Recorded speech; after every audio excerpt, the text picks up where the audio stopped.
बिस्मिल्लाहिर्रहमानिर्रहीम।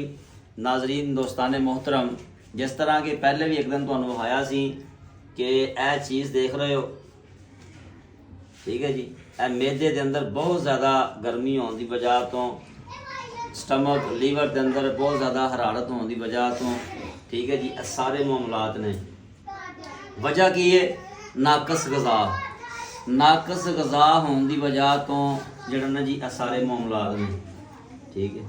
तो अगर तुसी चाहते हो कि तुहाडे नाल यह मामला ना बने, ठीक है जी, यह निशान दाने देखते पे हो, सारा फेस का जड़ा ना जी सारा हुसन जड़ा ना दाने ने तबाह किया है, ठीक है। चेहरे का जड़ा हुसन है दाने ने तबाह किया है। तो अगर तुसी चाहते हो कि तुसी इस चीज़ तो महफूज रहो, अपनी गज़ा नूं अच्छा करो, अपनी सेहत का ख्याल करो, सादी गज़ा लवो, ठीक है जी। तो फास्ट फूड तो जिन्ना हो सकता परहेज़ करो, तुसी तंदुरुस्त रहोगे।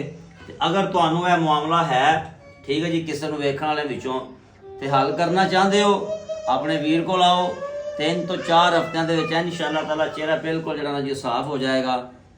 अगर तुहानू ये मालूमात चंगी लगती है, इंज करके ना लाइक भी कराया करो, लाइक करके वीडियो अगे शेयर करो ताकि दूसरों का भला हो। हकीम हाफिज शमसुद्दीन।